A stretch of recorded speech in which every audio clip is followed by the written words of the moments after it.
My name is Samuel Sterling. I am 32 years old, and 17 years ago, on a freezing November night that cut right through to the bone, my father looked me dead in the eye and said, "Get out. I don't need a sick son like you." I was 15, soaking wet, with absolutely nowhere to go. The reason? My younger brother, the golden boy, told a lie. A calculated, deliberate lie that my parents believed without a single question. Just like that, I was erased. 3 hours later, the police called them to the hospital. I'd been hit by a car. When my dad walked into that hospital room and saw who was sitting by my bed, holding my hand, his hands wouldn't stop shaking. Before I tell you what happened when he realized who had saved me, and the absolute shock that hit him, please take a moment to like this video and subscribe, but only if you genuinely enjoy stories about truth and justice. Also, I'd love to know where you're watching from in the comments below. It's amazing to see how far these stories travel. Now, let me take you to the moment that changed everything, and then I'll take you back to where it all began. I stood in front of the full-length mirror in the dressing room, adjusting my tie. It was a silk tie, deep navy blue, expensive. The suit I wore was tailored in Italy, a far cry from the hand-me-down oversized jackets I used to drown in as a teenager. I ran a finger over the small, faint scar just above my left eyebrow. It was barely visible now, just a thin white line, but if I pressed on it, I could still feel the phantom throb of the asphalt hitting my skull. "You ready, boss?" I turned. David, my executive assistant and one of the few people who knew the whole ugly truth, was standing in the doorway holding a thick folder. "Ready as I'll ever be, David," I said. My voice was steady. Took me years to get my voice this steady. Years of therapy, years of public speaking, and years of convincing myself that I wasn't the broken thing my father said I was. "They're here," David said, stepping into the room and closing the door behind him. "VIP section, row 3. Just like you predicted. They took the bait." I felt a cold tightening in my stomach, but I didn't let it show. "Do they know?" "Not a clue," David smirked. "The program just lists the speaker as the director of the Lighthouse Foundation. No name. They think they're here to hobnob with the elite, maybe secure some funding for your dad's failing business. They have no idea they're about to watch their son deliver the keynote address." I walked over to the monitor that showed a live feed of the auditorium. It was packed. The University of Riverside State graduation ceremony. Thousands of students in caps and gowns, buzzing with excitement. And there, in the center of the VIP section, sat 3 people who hadn't seen my face in nearly 2 decades. My father, Richard Sterling. He looked older, his hair completely gray, but he still wore that arrogant set to his jaw. He was wearing a suit that looked expensive from a distance but was likely a few years out of style. He was leaning in, talking to the man next to him, probably trying to network, probably trying to sell something. My mother, Patricia. She looked tired. She was looking around the room nervously, clutching her purse. She always did that when she felt out of place. She looked smaller than I remembered. And Julian, my brother, the golden child. He was 28 now. He was sitting slumped in his chair, checking his watch, looking bored. He had gained weight. The sharp, athletic jawline of the high school quarterback was gone, hidden under a layer of indulgence. He looked like a man who was waiting for the world to hand him something he hadn't earned. "Look at them," I whispered. "They look so ordinary." "That's because they are," David said. "They don't have power over you anymore, Samuel." I nodded, but my hands were clenched in my pockets. It wasn't just about power. It was about the narrative. For 17 years, they had controlled the story. They had told the neighbors I ran away. They had told the extended family I was mentally unstable, that I was on drugs, that I was sick. They had painted over my existence with a brush of shame to protect their precious reputation. To protect Julian. Tonight, I was going to take the brush back. "Dr. Smith is here too," David added gently. "Front row." She drove the Porsche. I smiled for the first time that night. Of course she did. She knows I love that car. She said to tell you, chin up, shoulders back. Tell the truth, and let the chips fall where they may. I took a deep breath. The air in the dressing room felt cool, recycled, sterile. It was a stark contrast to the air that night. The night I left. That air had been heavy, wet, and freezing. I could almost smell the ozone of the storm. I closed my eyes and let the memory wash over me. I needed to feel it. I needed to remember the cold. I needed to remember the exact pitch of my father's voice when he threw me away. It was strange how memory worked. I could barely remember what I had for breakfast yesterday, but I could remember the pattern of the rug in the hallway where I fell. I could remember the sound of the rain hammering against the siding of the house like 1,000 angry fists. I opened my eyes. "Let's go, David." We walked down the long concrete hallway backstage. Students were lining up, adjusting their caps, giggling, taking selfies. They had their whole lives ahead of them. They had families out there waiting to cheer for them, to hold up signs, to hug them afterwards. I didn't have that. Not in the traditional sense. My biological family was out there, yes, but they weren't there to cheer for me. They were there because they thought it would benefit them. They were there because they were chasing status. I stopped at the edge of the curtain. The stage lights were blindingly bright. I could hear the hum of the crowd, a living, breathing ocean of people. "5 minutes, Mr. Sterling," the stage manager whispered, tapping her headset. I nodded. I looked at the folder in David's hand. Inside were the deeds, the financial records, the truth about Julian's success, and the speech. "You know," I said to David, keeping my voice low so the students nearby wouldn't hear, "I used to dream about this moment. When I was 16, living in the guest room at Dr. Smith's house, I used to fantasize about winning the Nobel Prize or becoming the president, just so they would see my face on TV and realize what they threw away. And now," David asked. "Now I don't care about them seeing me," I said, straightening my cuffs. "I care about the truth. I care about making sure no other kid has to go through what I did." I looked through the gap in the curtains one last time. I zeroed in on my father. He was laughing at something the man next to him said, a fake, boisterous laugh that I knew well. It was the laugh he used when he was trying to impress someone richer than him. He had no idea that the man he was trying to impress, President Walsh of the university, already knew everything. He had no idea that the scholarship fund he was hoping to tap into for Julian's business venture was controlled by the son he had discarded. He had no idea that in about 20 minutes, his entire world was going to capsize. "Mr. Sterling," the announcer's voice boomed over the speakers, muffled from where I stood. "Please welcome the director of the Lighthouse Foundation." This was it, the point of no return. I stepped forward, leaving the shadows of the wings. The lights hit me.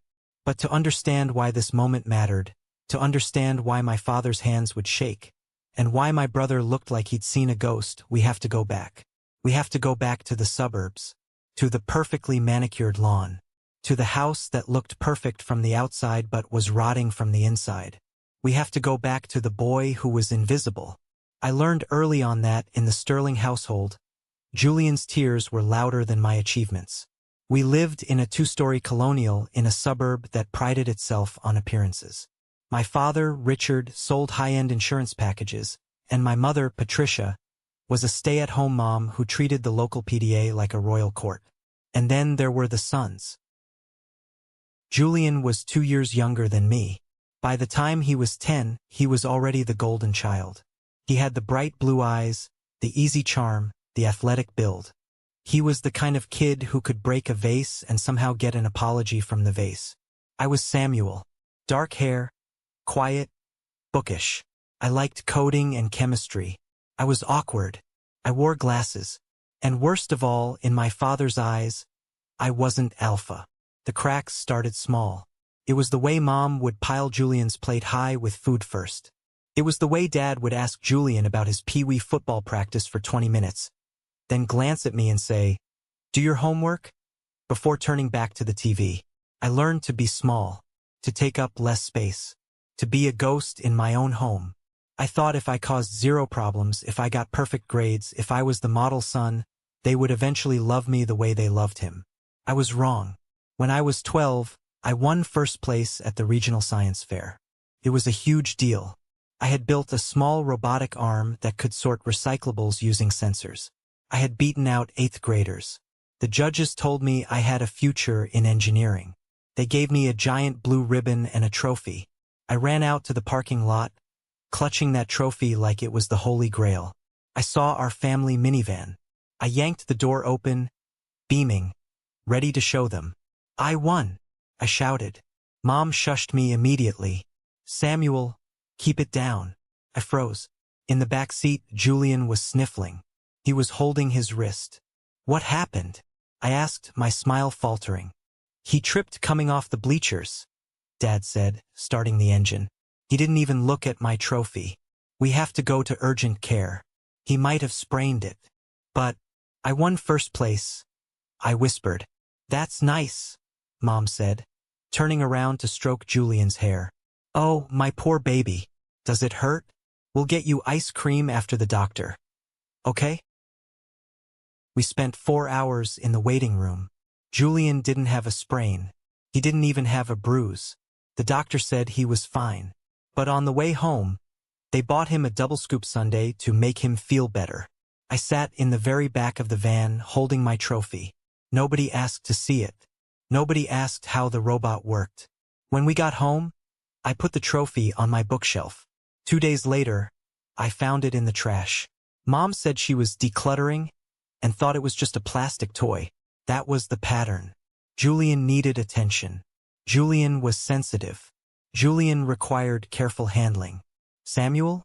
Samuel was just there. By the time we hit our teenage years, the dynamic shifted from neglect to something darker. Julian realized he could use his status as the favorite as a weapon.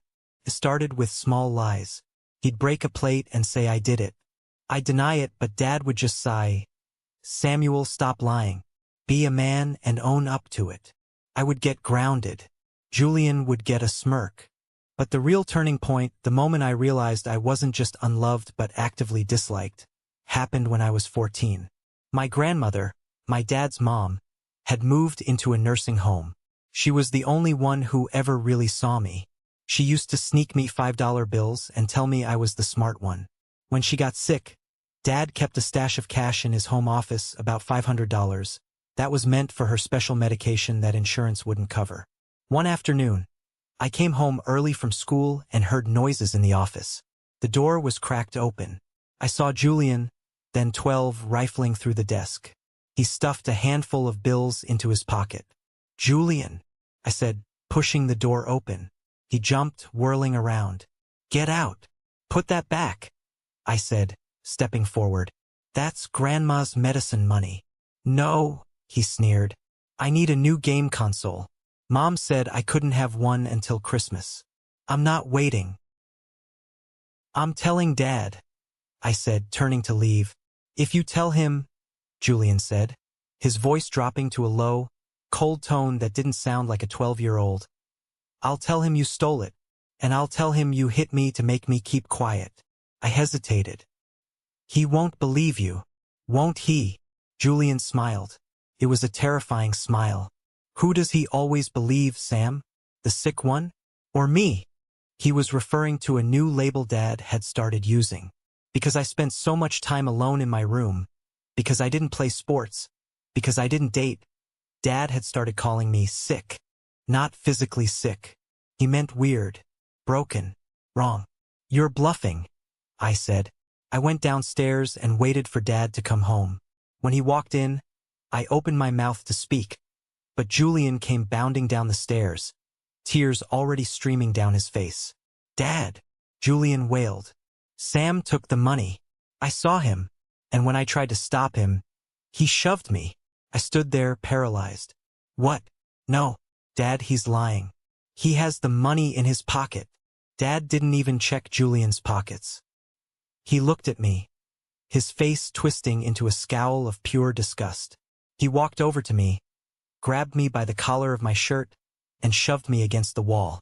You steal from your own dying grandmother? He spat. What is wrong with you?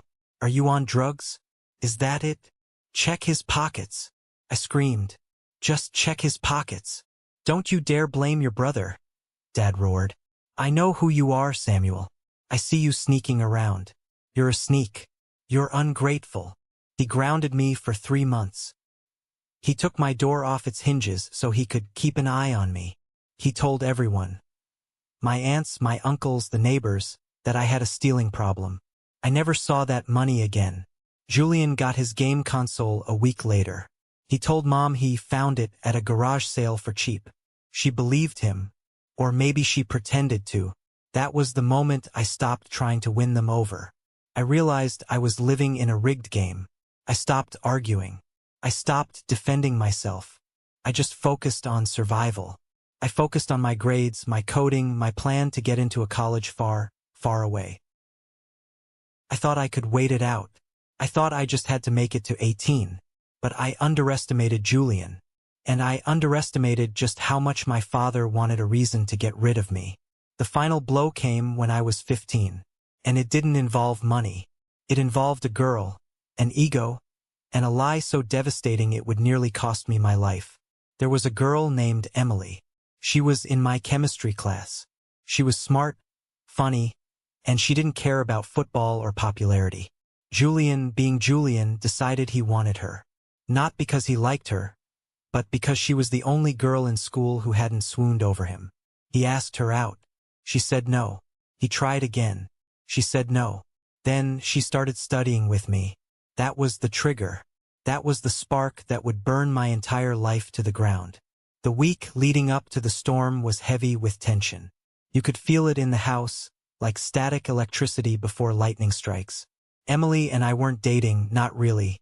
We were lab partners. But we ate lunch together. We laughed at the same nerdy jokes. For the first time in my life, I felt like someone actually saw me. Not the sick son, not the thief, but Samuel. Julian watched us. I'd see him in the hallway at school, leaning against his locker, his eyes narrowing as Emily laughed at something I said. It wasn't just jealousy. It was possessiveness. He couldn't stand the idea that the loser brother had something he couldn't have. On a Tuesday, Julian cornered me in the kitchen while Mom was in the garden. Stay away from her, he said. No preamble. Just a direct order. We're studying, Julian, I said, pouring a glass of water. She's not interested in you. Let it go. He knocked the glass out of my hand. It shattered on the floor, water splashing onto my socks. You think you're smart, don't you? He hissed, stepping closer.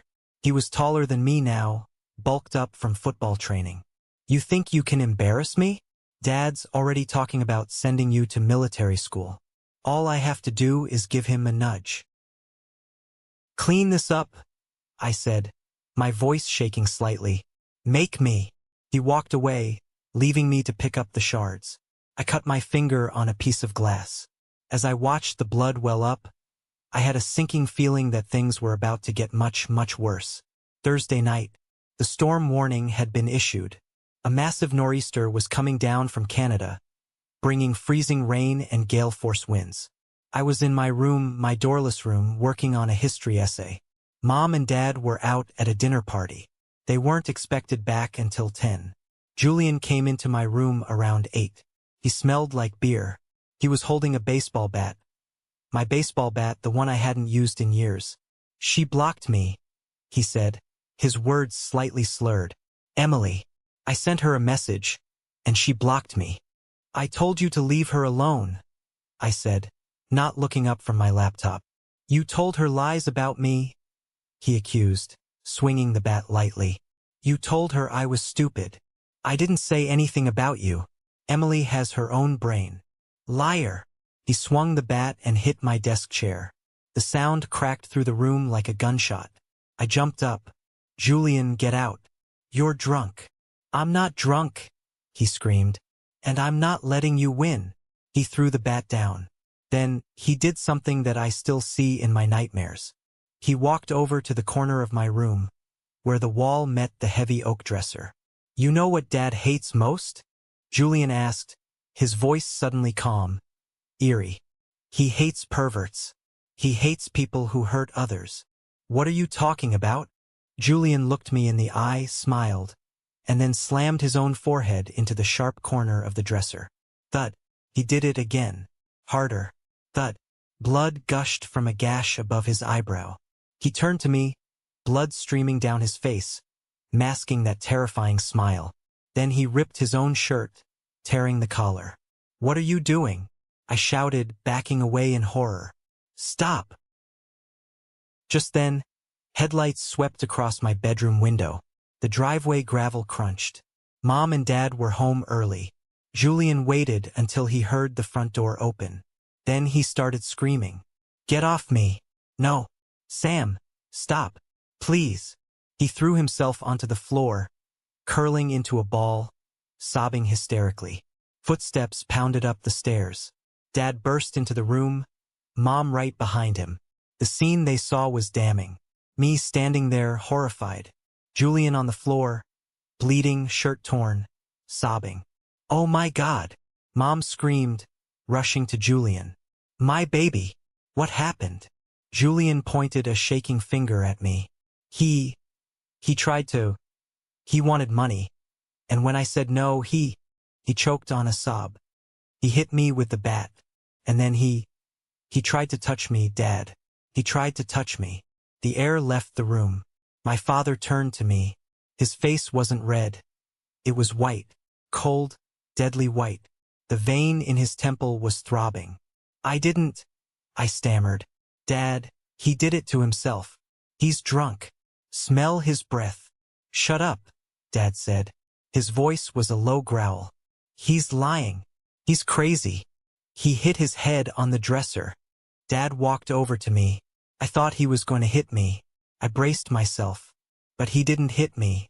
He looked at me with a look of such profound revulsion that it hurt more than a fist. "You are sick," he said. "I knew it. I always knew there was something wrong with you. Attacking your own brother? Trying to molest him?" "No!" I screamed, tears hot in my eyes. "Mom, please, look at the bat. I didn't touch it." Mom was cradling Julian, wiping the blood from his face. She looked up at me. Her eyes were hard. "How could you, Samuel?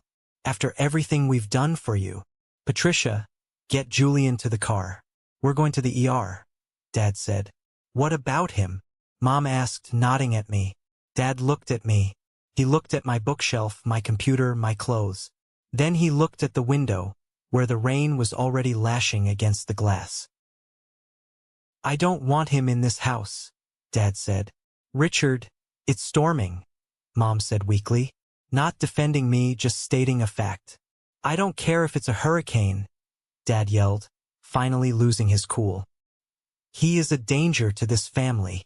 He is a predator. Get out." He grabbed my arm and dragged me toward the stairs. "Dad, stop. Please. I didn't do it." I fought him, but he was strong. He dragged me down the stairs, my socks slipping on the wood. He hauled me to the front door and threw it open. The wind howled, spraying freezing rain into the hallway. "Dad, please," I begged, grabbing the doorframe. "It's freezing. I don't have a coat. Just let me stay in the garage. Please." "Get out," he said again. He shoved me hard. I stumbled backward, falling onto the wet porch concrete. "I don't need a sick son like you," he spat. "Don't come back. If I see you here again, I'm calling the police and I'm pressing charges." Slam. The sound of the lock turning was final. I stood up, banging on the door. "Mom! Julian! Tell him the truth." Nothing. The porch light flicked off. I was in total darkness. The rain was freezing cold, turning to sleet. I was wearing a thin t-shirt and jeans. No shoes, just socks that were instantly soaked. I stood there for maybe 5 minutes, waiting, hoping. Surely Mom would come out. Surely Dad would calm down and realize he couldn't kick a 15-year-old out in a storm. But the house stayed dark. I saw the garage door open, and the minivan backed out.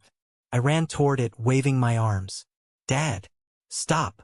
He didn't even tap the brakes. He drove right past me, the taillights disappearing into the rain. They were taking Julian to the hospital. They were leaving me behind. I was alone. The cold hit me then. A deep, biting cold that made my teeth chatter instantly. I wrapped my arms around myself. I had to go somewhere. I couldn't stay on the porch. The wind was whipping the rain right onto me. The nearest friend lived 3 miles away. The police station was 5 miles. I started walking. I walked down the driveway, my sock-covered feet numb against the gravel. I reached the street. The streetlights were blurry through the downpour. One step, another step. I was crying, but the rain washed the tears away instantly. The injustice of it burned in my chest. Sick son. Sick son. The words echoed in my head with every step. I didn't know where I was going. I just knew I had to keep moving or I would freeze to death. I walked for what felt like hours. My feet were bleeding. My hands were blue. I was shivering so violently I could barely breathe. I reached the main road. The intersection was dark. The storm had knocked out the traffic light. I stepped off the curb. I didn't hear the car. The wind was too loud. I just saw the lights. Blinding, white lights cutting through the darkness. I turned my head. Twin beams. A grill. I tried to jump back, but my legs were frozen. They didn't listen. Impact. It wasn't like in the movies. It wasn't slow motion. It was violent and fast. I felt a massive blow to my hip, then my head slammed against something hard. The asphalt. Pain exploded in my skull. Then the cold rushing back in. I was lying on the road. The rain was pouring into my mouth. I couldn't move. I couldn't feel my legs. Please, I whispered. Someone. I heard a car door slam. Not a normal slam, but the heavy, solid thud of an expensive car. Oh my God! A woman's voice. Panic. Authority. Footsteps splashing through the puddles. A face appeared above me. A woman with silver hair, soaked by the rain, wearing a silk blouse that was clinging to her skin. She looked terrified. Don't move, she commanded. She stripped off her coat, a heavy, expensive wool trench coat, and laid it over me. I've called 911. Stay with me, son. What's your name? Samuel, I choked out. Blood bubbled on my lips. Okay, Samuel. I'm Eleanor. You're going to be okay. My dad, I whispered. The darkness was closing in at the edges of my vision. We'll call your dad, she promised, holding my freezing hand. Her hand was warm. She wore a ring that felt smooth against my skin. No, I managed to say. He said get out. He said, I'm sick. I saw her eyes widen. The rain dripped from her nose onto my cheek. He did what? She whispered. Don't let him hurt me, I said. And then the world went black. Waking up was a slow, agonizing process. It started with the smell. Antiseptic, bleach, that distinct, sharp smell of a hospital. Then came the sound. The steady rhythmic beep, beep, beep of a monitor. The low hum of voices. I tried to open my eyes. It felt like my eyelids were glued shut. My head throbbed with a dull, heavy pressure, like a vice grip was tightened around my skull. My left leg was heavy, encased in something rigid. He's coming around, a soft voice said. I forced my eyes open. The light was blinding. I blinked rapidly, trying to focus. A woman was sitting in the chair next to my bed. It was the woman from the rain. Eleanor. Her silver hair was dried now, pulled back in an elegant bun. She was wearing a different set of clothes, clean, sharp, professional, but she looked exhausted. Her eyes were red-rimmed. Samuel? She asked gently. Where? My throat felt like sandpaper. You're at St. Jude's Hospital, she said, leaning forward. You've been unconscious for 3 hours. You have a severe concussion, a fractured tibia, and hypothermia. But the doctors say you're going to make it. I tried to sit up, but pain shot through my ribs. I gasped. Easy, she said, putting a hand on my shoulder. Don't move. You're safe. Safe. That word felt foreign. The police, I rasped. Did they? Officer Miller is outside, Eleanor said. Her face hardened slightly. They found your parents. They're on their way. Panic spiked in my chest. The monitor started beeping faster. Beep, beep, beep, beep. No, I pleaded, grabbing her wrist. Don't let them in. Dad said. He said he'd arrest me. He said, I'm a predator. Eleanor's expression shifted from concern to something colder, something fierce.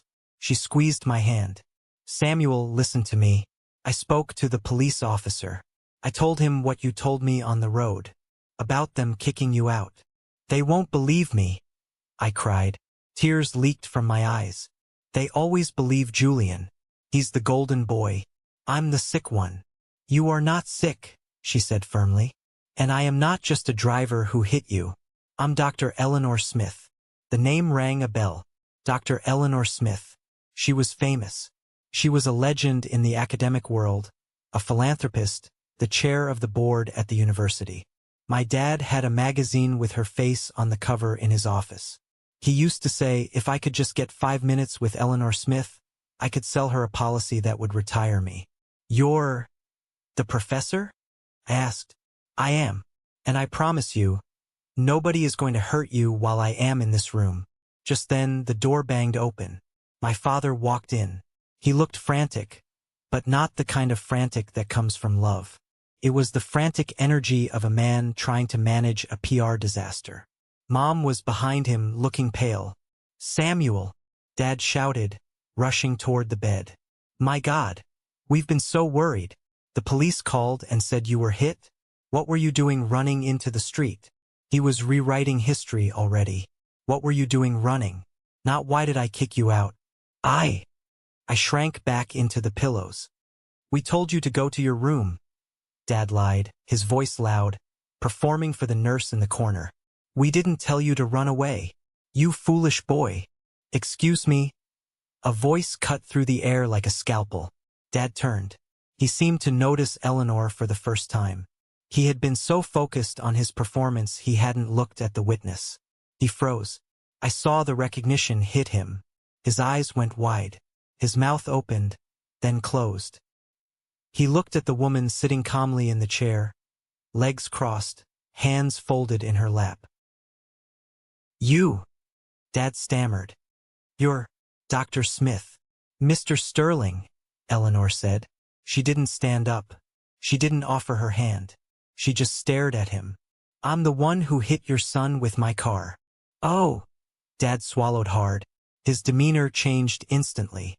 The angry father vanished, replaced by the sycophant salesman.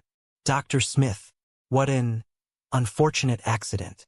I'm sure it wasn't your fault. Samuel is troubled. He has issues. We've been trying to help him.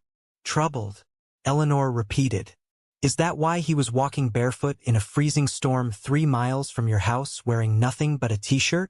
Dad's hands started to shake. I watched them. His left hand, holding his car keys, was trembling violently. He ran away, Dad said, a bead of sweat rolling down his temple. After a discipline issue, we tried to stop him. He told me you kicked him out, Eleanor said. He told me you called him sick. He told me you said you didn't need him. He's a liar, Mom blurted out from the doorway. He attacked his brother. He's a deviant. Eleanor stood up then. She wasn't a tall woman, but in that moment, she looked 10 feet tall. I have been a professor of psychology for 30 years, Mrs. Sterling, Eleanor said. I know trauma when I see it, and I know a bully when I see one. She turned back to Dad. What kind of discipline issue involves putting a child out in a storm? What kind of parent drives past their freezing son in the driveway? Dad went pale. How did you? Samuel told me. She lied. I hadn't told her about them driving past, but she guessed it. She was smart. And I have a dashboard camera in my Porsche, Mr. Sterling. It recorded everything before the impact. It recorded the conditions. It recorded a boy who looked like he had been walking for hours. This was a bluff. I knew it, she knew it, but Dad didn't.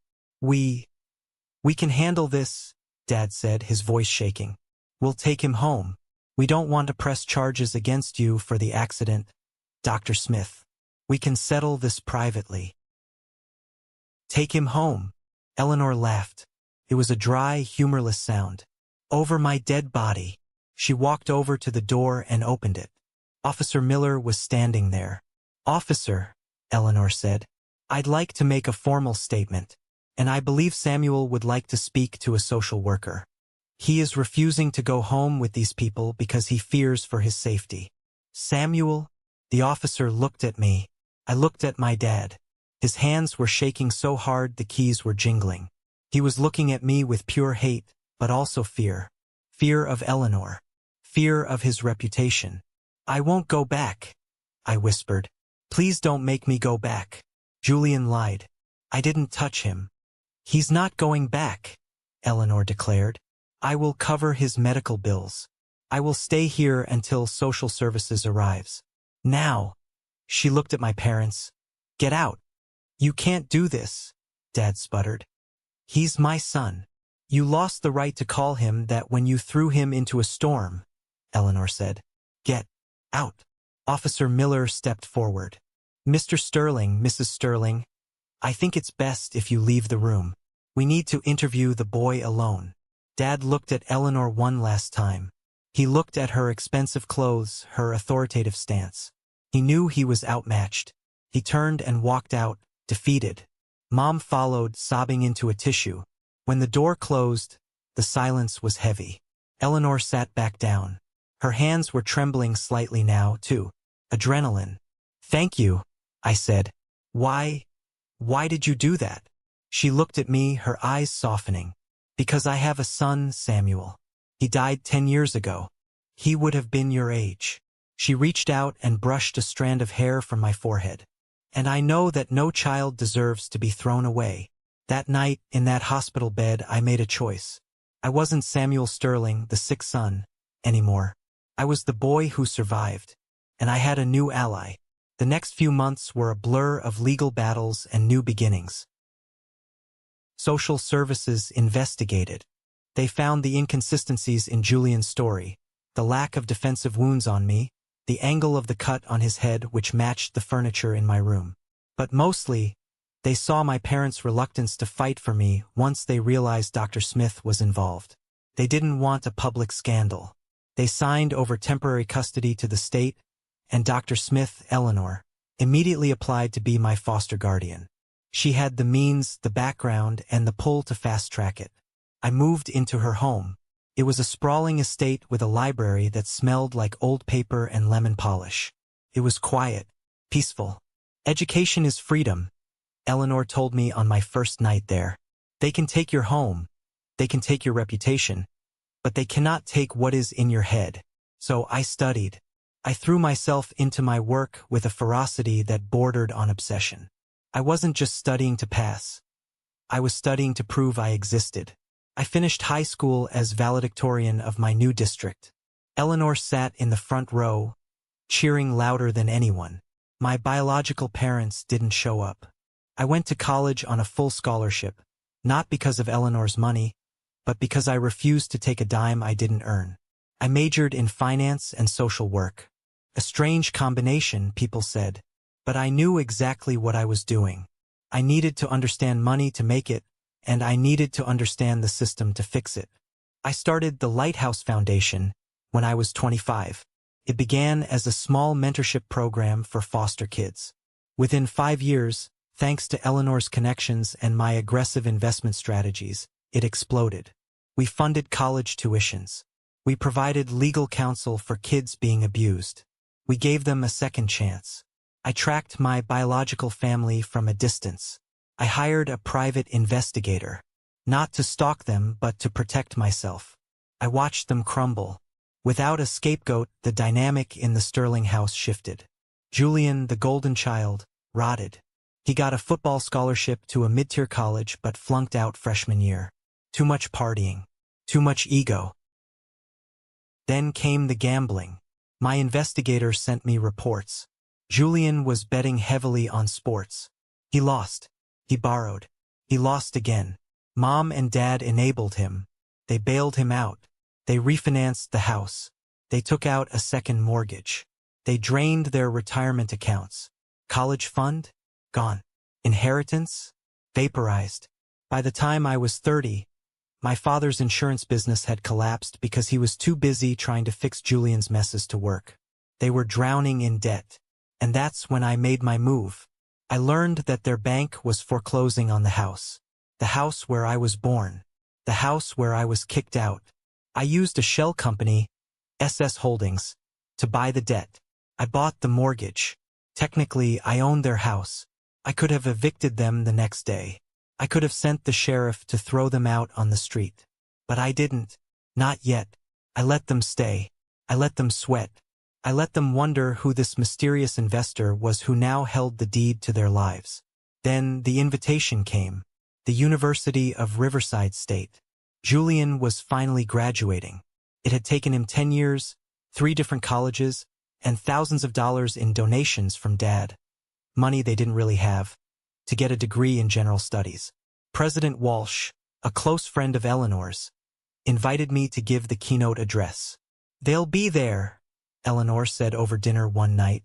We were eating salmon on the patio. Her Porsche was parked in the driveway, gleaming under the lights. "I know," I said. "Are you doing this for revenge?" she asked, looking me over her wine glass. "No," I said, and I meant it. Revenge is petty. Revenge is slashing tires or spreading rumors. This is justice. This is revealing the truth. "They think you're dead or in jail," she reminded me. "The last rumor I heard from their neighbors was that you were serving time for drugs in Nevada." I laughed. I checked my phone. My bank balance was healthy. My reputation was spotless. Let them think that. It will make the surprise better. "Just remember," Eleanor said, reaching across the table to squeeze my hand, "you are not that boy anymore. You are Samuel Sterling. You are my son in every way that matters." "I know, Mom," I said, and it was the first time I called her that without thinking. So here we are, back in the wings of the auditorium. The announcer's voice faded. The applause started. It was polite, tepid applause for a speaker they didn't know. I stepped out onto the stage. The spotlight hit me. I walked to the podium, placing my hands on the polished wood. I looked out at the sea of faces. I found them immediately. Row 3. Dad was clapping politely, looking bored. Mom was fixing her hair. Julian was checking his phone. They didn't recognize me. Not yet. I had filled out. I had a beard now, trimmed and neat. I carried myself with the confidence of a CEO, not the hunch of a beaten dog. "Good evening, graduates, faculty, and families," I said into the microphone. My voice boomed through the hall. Dad looked up. He squinted. He tilted his head. "Today, we celebrate your achievements," I continued. "We celebrate your future. But before we look forward, I want to look back. I want to tell you a story about a stormy night 17 years ago. I saw Mom freeze. Her hand went to her throat. I want to tell you about a 15-year-old boy," I said, locking eyes with my father, "who was told by his own father that he was sick, that he was broken, that he was unwanted." The audience went quiet. The polite shifting in seats stopped. That boy was kicked out into a freezing rainstorm because his brother? I looked at Julian. Julian dropped his phone. His mouth fell open. Because his brother told a lie to cover up his own inadequacy. Whispers started to ripple through the VIP section. People were looking at the Sterlings. Dad was red, turning purple.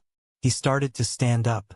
"That boy," I said, my voice rising, walked 3 miles in the freezing rain until he was hit by a car. Dad sat back down, collapsing as if his strings had been cut. He lay on the asphalt, bleeding, thinking he was going to die unloved.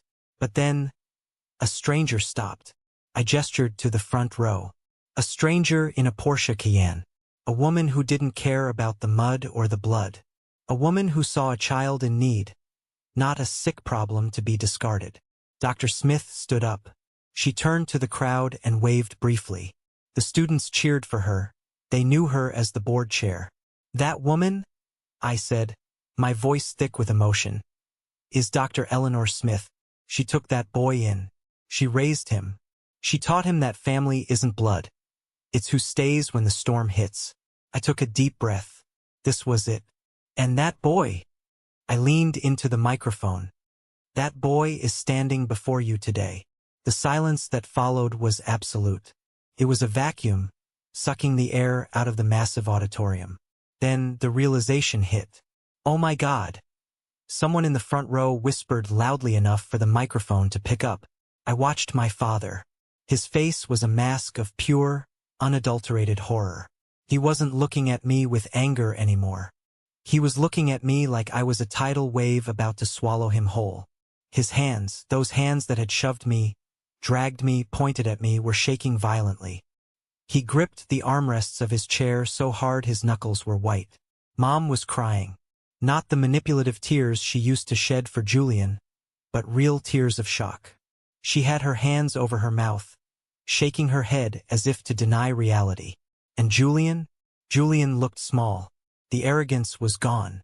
He looked like the terrified 12-year-old who stole money from grandma. Only now, there was no one to bail him out. My name is Samuel Sterling, I announced, reclaiming the name they had tried to tarnish. And I am the director of the Lighthouse Foundation. A gasp rippled through the crowd. The Lighthouse Foundation was famous on campus. We had funded half the scholarships for the students sitting in this room. I built this foundation, I continued, keeping my eyes fixed on my family, for kids who fall through the cracks, for the kids whose parents choose reputation over truth, for the kids who are called sick simply because they don't fit the mold. I saw a security guard step toward the VIP section, sensing the tension. Dad was trying to stand up again, maybe to run, maybe to shout, but his legs seemed to fail him. I'm telling you this, I addressed the graduates, breaking eye contact with my family, not to air grievances, but to tell you that your origin does not define you. You can be rejected, you can be erased, you can be broken, but you can rebuild. I pointed to the scar on my forehead. This scar is from the pavement that night. It reminds me every day that I survived. And because I survived, I made it my mission to ensure that truth always wins. Eventually, I looked back at Julian. My brother Julian is graduating today, I said. The crowd turned to look at him. He shrank down in his seat.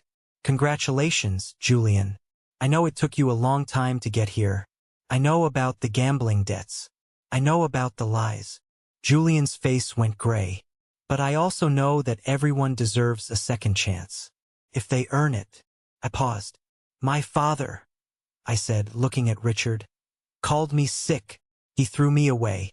But looking at where I am, and looking at where you are, I let the sentence hang. The contrast was obvious. I was the keynote speaker, a philanthropist, a success.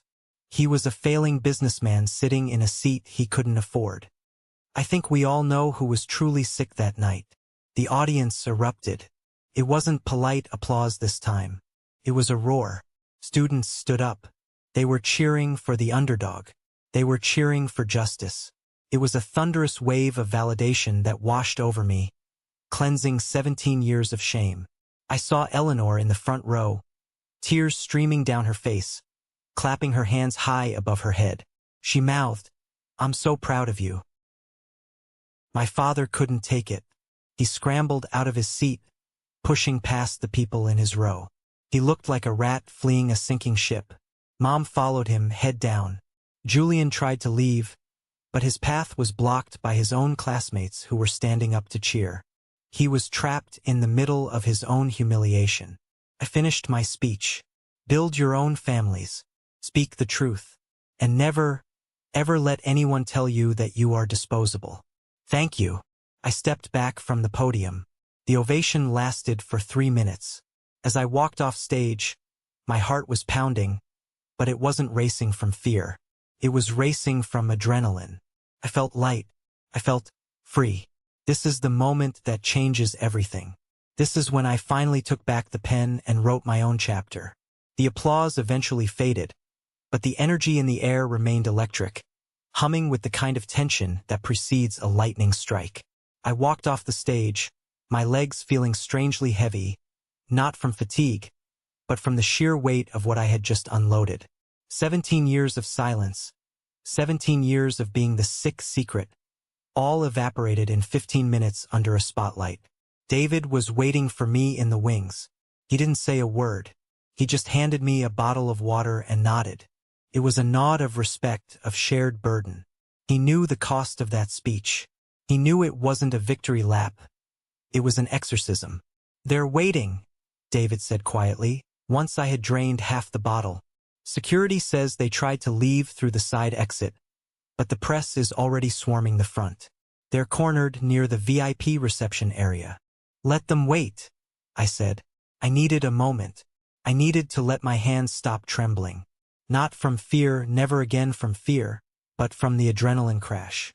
I walked toward the reception area 10 minutes later. The hallway was lined with students who stared as I passed. Some whispered, some pointed, but unlike the whispers of my childhood, these weren't filled with malice. They were filled with awe. A few brave souls said, "Great speech, Mr. Sterling," or "Thank you for saying that." I nodded, acknowledging them, but my focus was laser-sharp on the double doors at the end of the hall. I pushed them open. The reception room was chaos. Waiters were freezing with trays of champagne, unsure whether to serve or flee. In the center of the room, a circle had formed. At the epicenter was Julian. He looked like a man whose parachute had failed to open. He was pale, sweating profusely, his graduation gown unzipped and hanging off one shoulder. He wasn't alone. He was surrounded by the group of friends he had paraded around with all week. The guys he drank with, the girls he tried to impress. But the dynamic had shifted violently. They weren't laughing at his jokes anymore. They were looking at him like he was a contagion.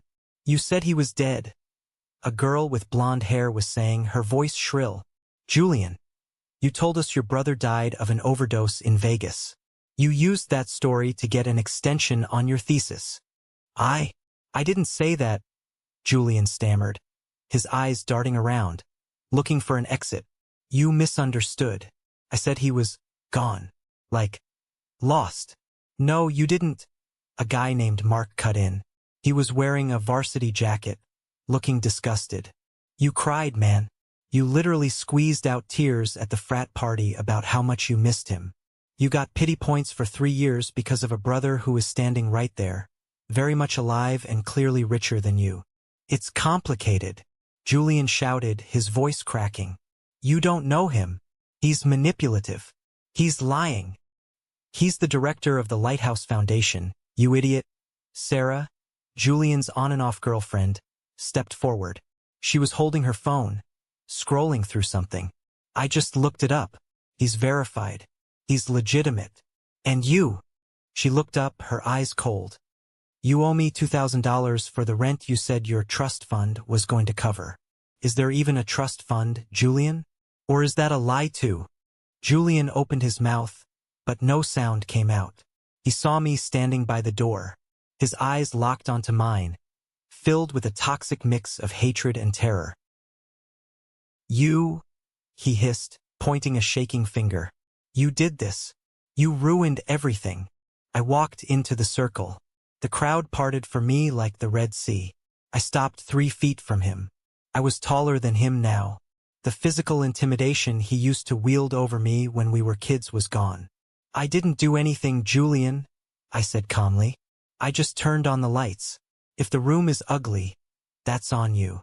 You humiliated us." Julian lunged forward, his fists balled up. 2 large security guards materialized from nowhere, stepping between us. They didn't touch him. They just stood there, massive walls of muscle.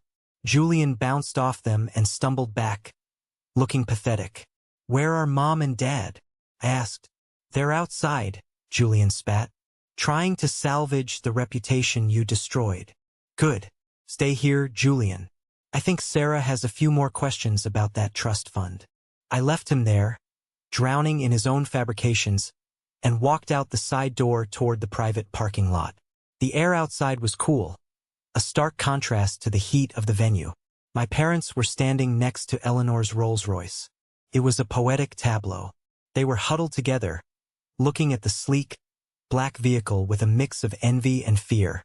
Eleanor was leaning against the passenger door, arms crossed, looking at them like they were bugs she hadn't decided whether to crush or ignore. When Dad saw me, he straightened up. He adjusted his tie, smoothed his jacket, and put on the face I knew so well, the reasonable salesman face. "Samuel," he said, stepping forward, hand extended. "Son." I didn't take his hand. I just looked at it. "Don't," I said.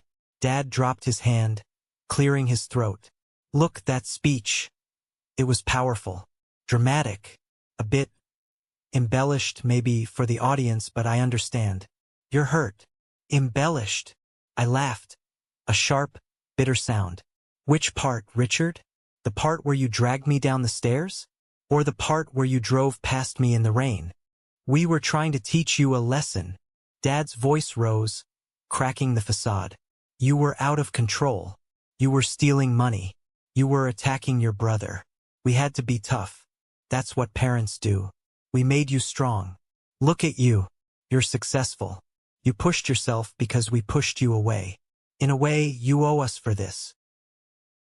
I stared at him. The audacity was breathtaking. He was actually trying to take credit for my survival. "I am successful in spite of you, not because of you," I said coldly. "Dr. Smith made me strong. You just made me cold." Mom stepped forward then. She was crying, twisting a handkerchief in her hands. "Samuel, please. We're a family. We can fix this. We didn't know. We didn't know you were hurt that night. We thought you went to a friend's house." "You knew," I said, looking her in the eye. "The police called you 3 hours later. You knew I was in the hospital. You knew I had nowhere to go. And you never came. Not once in 17 years. We were ashamed." Mom sobbed. "And then time passed, and it became too hard." "It wasn't hard," I corrected. "It was convenient. It was convenient to erase me so you could focus on your golden boy." "Speaking of Julian," Dad cut in, shifting gears. He's in a bad spot, Sam. He's made some mistakes. Financial mistakes. This stunt today, it's going to ruin his job prospects. We're struggling. The business is, well, the market is tough." He looked at the Rolls-Royce, then back at me. "We heard you're doing very well. The foundation, it has significant assets." Couldn't believe it. 5 minutes into the reunion and he was asking for money. It was so predictable it was almost funny. "You want money," I stated flatly. "We want help," Dad corrected, stiffening. "We're family. And frankly, with your success, you have a duty." "Stop." I turned to David, who had followed me out. "The folder, please." David handed me the thick blue folder. I opened it and pulled out a stack of documents. "Do you know who owns SS Holdings, Richard?" I asked. Dad blinked, confused. "SS Holdings? That's the firm that bought our mortgage last year. The bank sold our debt to them. We've been negotiating with them for months to stop the foreclosure." "SS," I said slowly. "Samuel Sterling." The color drained from his face so fast he looked like a corpse. Mom let out a small gasp and grabbed his arm to steady herself. "You," Dad whispered. "You own our house." "I own your mortgage," I corrected. "I own your debt. I own the roof over your head, the bed you sleep in, and the garage where you park that car you can't afford. I bought it all 2 years ago." "Why?" Mom whispered. "To throw us out? Like we did to you." "I thought about it," I admitted. "I thought about sending the sheriff to knock on your door at midnight in a rainstorm. I thought about giving you 10 minutes to pack your bags." I let the silence stretch. I let them feel the terror of homelessness that I had felt at 15. "But I'm not you," I said softly. I handed the folder to my father. He took it with trembling hands. "I'm not evicting you. You can stay in the house." Relief washed over their faces, disgusting and immediate. "Oh, thank God," Dad breathed. "Thank you, son. I knew you were reasonable. I knew." "But," I cut him off, my voice hard as steel. "The house is in my name now. The deed transfers to the foundation. You will live there as tenants. You will pay rent market rate every month. If you miss one payment, just one, you are out. And Julian," I looked toward the door where my brother was watching from a distance, terrified to approach. "Julian gets a job. A real job. No more consulting for your failing company. If I find out you've given him a single dime of the money that should be going to rent, the deal is void. Dad looked down at the papers. He looked trapped. He was no longer the patriarch. He was a tenant. He was a dependent of the son he had discarded. This is humiliating, Dad muttered, his pride flaring one last time. No, Richard. Eleanor spoke up for the first time. She stepped away from the car, her voice crisp and commanding. Humiliation is walking 3 miles with a broken leg. Humiliation is begging for your life on the side of a road. This is mercy, and it is far more than you deserve. Dad shrank back. He couldn't look her in the eye. We're done here, I said. You have the terms. David will be in touch with the lease agreement on Monday. Do not contact me personally. Do not come to my office. We are not family. We are landlord and tenants. Goodbye. I turned my back on them. Samuel, Mom cried out, reaching for me. I love you. I didn't stop. I didn't turn around. I got into the passenger seat of the Rolls-Royce. Eleanor got in the driver's seat. David got in the back. As we drove away, I looked in the side mirror. I saw my parents standing in the middle of the parking lot, holding a folder of legal papers, looking small, gray, and utterly defeated. I thought I would feel sad. I thought I would feel a pang of loss. But all I felt was the smooth leather of the seat and the quiet hum of the engine. You okay? Eleanor asked, keeping her eyes on the road. I will be, I said. And for the first time in 17 years, the storm inside me finally stopped raging. 6 months later, the seasons had changed. The biting cold of winter had thawed into a tentative spring. The trees outside my office window were heavy with green buds, a promise of renewal that felt fitting. I sat at my desk at the Lighthouse Foundation, reading the final report from the private investigator. I didn't need these reports anymore, really. The threat was neutralized. But old habits die hard, and part of me needed to verify that the justice I served was sticking. Julian was working. That was the headline. He had landed a job at a logistics warehouse 3 towns over. It wasn't glamorous. He was driving a forklift, loading pallets on the night shift. Minimum wage plus overtime. The report included a grainy photo of him in a neon vest, looking exhausted, eating a sandwich alone on a loading dock. Sarah had dumped him publicly the day after graduation. His friends had vanished the moment the illusion of wealth evaporated. He was living in a small studio apartment, paying his own bills for the first time in his life. The report noted that he had tried to gamble once more, about 2 months ago. I had anticipated that. I had already flagged his name with the State Gaming Commission and the local casinos as a problem gambler. A little parting gift from his concerned brother. He was banned from entering. He was forced to live in the real world, dollar by dollar, hour by sweat-soaked hour. And my parents? They were still in the house. The rent checks arrived on the 1st of the month, every month, signed by my father. The signature was shaky, no longer the bold, sweeping autograph of the insurance tycoon he pretended to be. They had become pariahs in their neighborhood. The story of the graduation had spread, not just locally but virally. Someone had recorded my speech and uploaded it to TikTok. It had 4 million views. The title was, CEO Exposes Toxic Family at Brother's Graduation. The neighbors, the ones they had tried so hard to impress for decades, now looked the other way when they saw Richard and Patricia Sterling at the grocery store. They were no longer the perfect family. They were the people who threw their child away. The shame they had tried to bury me with had finally come home to roost. I closed the file and slid it into the shredder. Whir. The paper turned to confetti. It was over. Knock, knock. I looked up. Eleanor was standing in my doorway. She was holding 2 coffees. She looked radiant, wearing a bright yellow blazer that defied her 65 years. Mom, I smiled. To what do I owe the pleasure? I was in the neighborhood, she said, sitting down and sliding a coffee across the desk. And by in the neighborhood, I mean I drove 20 minutes out of my way because I wanted to see you. How are you holding up? Today is the day, isn't it? I nodded. November 12th. The anniversary. 17 years ago today, I walked into the storm. Usually, this day was a black hole for me. A day of depression, of what-ifs. I'm surprisingly okay, I said honestly. I was just shredding the past. I gestured to the bin. Good, Eleanor said. Because the future is waiting in the lobby. What do you mean? There's a kid, Eleanor said, her eyes twinkling. His name is Marcus. He's 16. He's been sleeping in the library at the community college because his parents kicked him out for wanting to be an artist instead of a doctor. The librarian called us.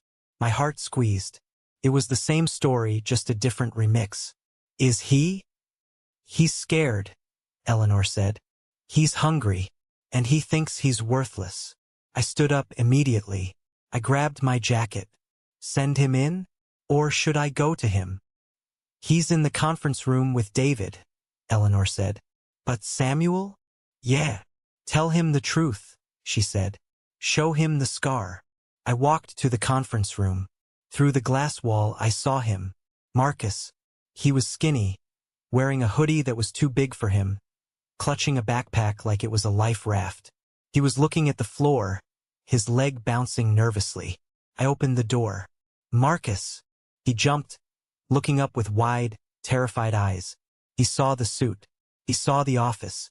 He saw the authority. He shrank back. I didn't steal anything, he blurted out. I was just sleeping. I smiled. It wasn't a corporate smile. It was a sad, knowing smile. I know you didn't, I said. I pulled out a chair and sat across from him. I didn't sit at the head of the table. I sat right next to him. My name is Samuel, I said. And when I was 15, I slept under a bridge for a night before a stranger found me. Marcus blinked. He looked at my expensive watch, then back at my face. You? Me? I brushed my hair back, revealing the thin white line on my forehead. My dad told me I was sick. He told me to get out. He told me I would never be anything. Marcus's eyes filled with tears. He wiped them away angrily with his sleeve. My dad said I was a waste of space. He was wrong, I said firmly. Parents are people, Marcus. And sometimes people are broken. Sometimes they are weak. But their weakness does not define your strength. I opened the folder David had left on the table. This is a scholarship application, I said. And this, I pulled out a set of keys, is for a temporary apartment we keep for emergency cases. It has a fridge full of food. It has a lock on the door that only you control. Marcus stared at the keys. His hands were shaking. Why? You don't even know me. I know you, I said, my voice thick with the memory of the rain. I am you, and I'm telling you the storm ends. It ends right now. Marcus broke down. He put his head on the table and sobbed, the deep, racking sobs of a child who has been holding the weight of the world for too long. I put a hand on his shoulder. I didn't say anything else. I just let him cry. I sat there, the director of the Lighthouse Foundation, the man who owned his parents' mortgage, the man who drove a luxury car, and I felt more connected to this shivering kid than I ever had to anyone in my biological family. That evening, I drove home to Eleanor's estate. We had a Sunday tradition, dinner, no phones, just talking. We sat on the back porch, watching the sun go down. The sky was a brilliant canvas of orange and purple. You saved him, Eleanor said softly. We saved him, I corrected. I couldn't have done it without the woman in the Porsche. She smiled, sipping her tea. You know, Samuel, people always ask me why I stopped that night. It was dangerous. It was dark. Most people would have kept driving. Why did you? I asked. I had never actually asked her that specific question. Because I saw a boy who was still walking, she said. You were limping. You were freezing. But you were moving forward. You hadn't sat down to die. And I thought, anyone with that much will to survive deserves a destination. I looked out at the horizon. I thought about Richard and Patricia, sitting in a house they didn't own, trapped in a prison of their own making. I thought about Julian lifting boxes in a warehouse, finally learning the value of $1. And I thought about Marcus, sleeping safely in a warm bed tonight. I realized then that the anger was gone. It had been replaced by a profound, quiet gratitude. My father was right about one thing. That night in the storm changed me. It broke me into 1,000 pieces. But he was wrong about the rest. I wasn't sick. I was just being disassembled so I could be put back together into something stronger. Something bulletproof. "I'm happy," I said, surprising myself. "I know," Eleanor said. "It looks good on you." The sun dipped below the horizon, plunging the world into twilight. But I wasn't afraid of the dark anymore. I had built my own light. That brings us to the end of my journey. But in many ways, it's just the beginning. Looking back, I realized that the greatest lie I was told wasn't that I was sick or unwanted. The greatest lie was that we owe our loyalty to people who hurt us simply because we share DNA. We don't. If there is one thing I want you to take away from my story, it is this: you have the power to audit your life. Just like a business, you can look at the people around you and ask, are they an asset or a liability? Do they invest in your growth, or do they drain your spirit? My parents and my brother were emotional liabilities. They bankrupted my self-esteem to fund their own egos. Cutting them off wasn't an act of cruelty. It was an act of survival. It was the moment I stopped paying for their mistakes with my happiness. Resilience isn't about enduring abuse. It's about finding the courage to walk away from it and build a table where you are actually welcome. Now, I want to hear from you. This is the most important part for me. Has there ever been a moment in your life where you had to choose your mental peace over your family? Or maybe you found a Dr. Smith, someone who believed in you when no one else did? Please share your story in the comments. I read them. They matter. Or, if you can't find the words right now, simply comment the word "good" below. Just that one word tells me that you stand with survivors, that you believe in second chances, and that this story resonated with you. Thank you for listening. You are stronger than you know.